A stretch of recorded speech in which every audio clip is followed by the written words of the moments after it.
Hello friends, Tauheed this side.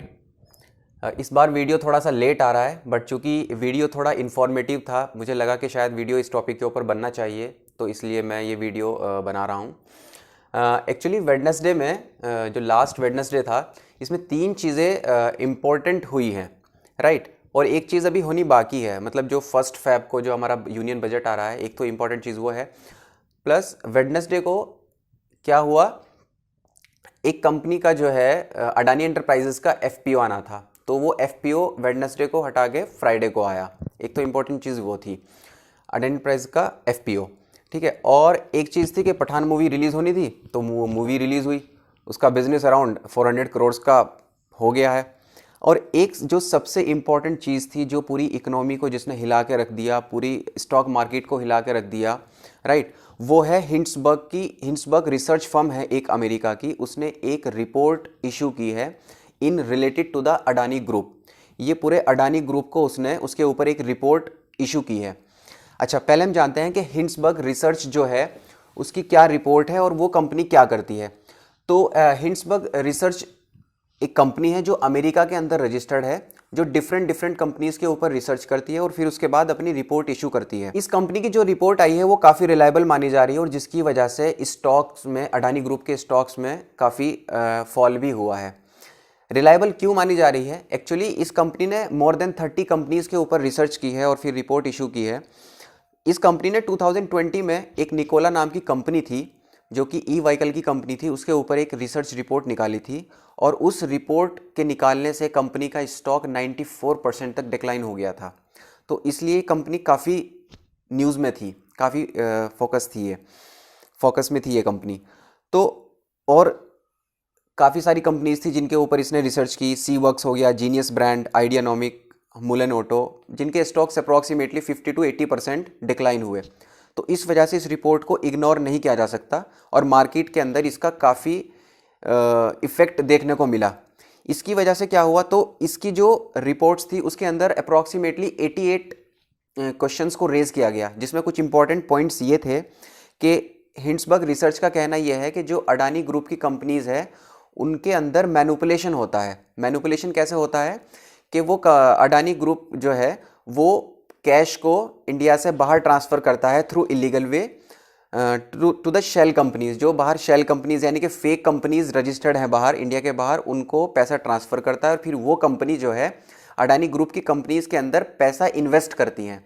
तो उससे क्या होता है कि प्राइस अप जाता है, और उस प्राइस अप जाने को देखते हुए जो रिटेल इन्वेस्टर है वो भी अपना पैसा इन कंपनीज के ऊपर इन्वेस्ट करता है। तो इनका कहना है कि ये फ्रॉड है, कंपनी के अंदर फ्रॉड चल रहा है। और उनका कहना ये भी है कि कंपनी के फाइनेंशियल्स के अंदर कुछ मैनिपुलेशन किया गया है। मैनिपुलेशन कैसा कि प्रॉफिट को इंक्रीज और सेल को इंक्रीज करके दिखाया जा रहा है, ठीक है। तो और हमेशा ये हुआ है कि जो हिंड्सबर्ग रिसर्च कंपनी है उसने जब अपनी रिपोर्ट दी है तो नेक्स्ट डे ही कंपनी के स्टॉक्स में उसका इफेक्ट देखने को मिलता है।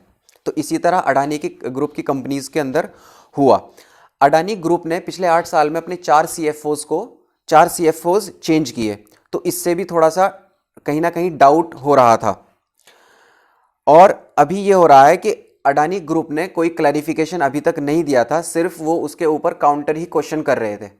जो हिंड्सबर्ग की रिपोर्ट आई है वो उसके ऊपर काउंटर क्वेश्चंस कर रहे थे, अभी कोई क्लैरिफिकेशन ऐसा नहीं आया है अभी तक। हिंड्सबर्ग का कहना यह है कि हमने 2 साल तक रिसर्च की है इस कंपनी के ऊपर, उसके बाद जाके उन्होंने अपना रिपोर्ट इशू की है। और उनका कहना यह भी है जो अडानी ग्रुप के जितने भी स्टॉक्स हैं, Adani green transmission power, AWL, Adani Wilmer हो गया, और अडानी ग्रीन एनर्जी, तो उनका कहना यह है कि अगर ये करेक्ट वैल्यूएशन होती है तो स्टॉक्स को 85% तक करेक्ट होना पड़ेगा, अगर वो करेक्ट वैल्यूएशंस पे आते हैं। तो अभी 25 to 27 का करेक्शन तो हो चुका है स्टॉक्स के अंदर। और दूसरी चीज़ यह है कि उनका कहना यह भी है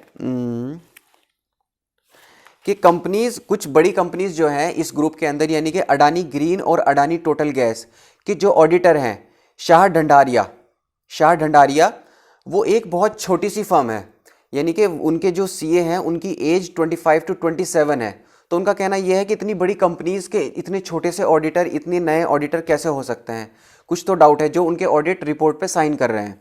तो इससे भी हिंड्सबर्ग रिसर्च को डाउट हुआ, ठीक है। तो अभी जो अडानी ग्रुप की कंपनीज हैं उनका कहना यह है कि हम आपके खिलाफ लीगल एक्शन लेंगे। तो हिंसबर्ग रिसर्च ने उनको वेलकम किया है कि आइए आप अमेरिकन कोर्ट के अंदर हमारे ऊपर केस कीजिए, उससे हमें भी इजी रहेगा कि हम आपके अगेंस्ट में जो है प्रूफ इकट्ठा कर सकते हैं। दूसरा चीज़ ये था कि जो एफपीओ आने वाला था, फॉलो ऑन पब्लिक ऑफर, ये भी एक मीडियम होता है फंड को रेज करने का पब्लिक से, तो उसके ऊपर हम थोड़ा बाद में डिटेल में एनालिसिस करेंगे। बाकी अभी जो करंट सिनेरियो है, यानी कि अभी जो MSCI इंडेक्स है, मॉर्गन स्टैनले कैपिटल इंटरनेशनल, उसने फीडबैक मांगा है अडानी से कि जो हिंसबर्ग की रिसर्च रिपोर्ट आई है आप उसके ऊपर अपना फीडबैक दीजिए, वेदर यू आर गिल्टी और नॉट, आपको जितने भी प्रूफ आपके पास हैं आप दीजिए। FTSE financial time stock exchange group ने भी इनसे फीडबैक मांगा है। तो ये बहुत इंपॉर्टेंट डेवलपमेंट है कि वो MSCI इंडेक्स में जो है ट्रेड होते हैं, अडानी के जितने भी 5 बिग नेम्स वहाँ ट्रेड होते हैं, FTSE में भी। और उस फीडबैक के बाद MSCI इंडेक्स जो है वो डिसाइड करेगा कि इनको इंडेक्स में रखना है या नहीं रखना है। ये बहुत बड़ा, अगर इंडेक्स से हटा दिए गए अडानी के स्टॉक तो एक बहुत बड़ा फॉल मार्केट के अंदर आने वाला है। और दूसरा चीज़ ये हो रही है कि जो लोन इंडियन बैंक्स ने अडानी ग्रुप को दे रखे हैं, अगर अडानी ने फाइनेंशियल्स के अंदर मैनिपुलेशन कर रखा है, उस मैनिपुलेशन की वजह से अगर अडानी डिफॉल्टर निकलता है तो जितने बैंक्स ने लोन दे रखा है अडानी को, वो NPA हो सकते हैं। सबसे बड़ा बैंक, इसीलिए बैंकों के अंदर प्रेशर बना हुआ है बहुत ज़्यादा। SBI, स्पेशली SBI के अंदर बहुत ज़्यादा प्रेशर है कि अगर ये डिफ़ॉल्ट हुआ तो NPA बहुत ज़्यादा होगा। हालांकि अडानी ग्रुप ने जो ज़्यादा लोन ले रखा है वो फॉरेन बैंक से ले रखा है, इंडिया से लोन कम है, लेकिन उसके बावजूद भी उसकी अमाउंट काफ़ी ज़्यादा है। तो इसके अलावा इम्पोर्टेंट न्यूज़ तो अभी ये थी। इसके बाद जो डेवलपमेंट्स आते हैं हम उनको देख के फिर नई वीडियोस बनाएंगे। बाकी अभी ये है कि अभी don't try to buy the Adani stocks, क्योंकि अभी प्रेशर बना रहेगा। हो सकता है एक दिन ये पुल बैक दिखा दें, मगर इसका मतलब ये नहीं कि हम एकदम से इसको बाय करना शुरू कर दें। तो I think this is the enough information as of now.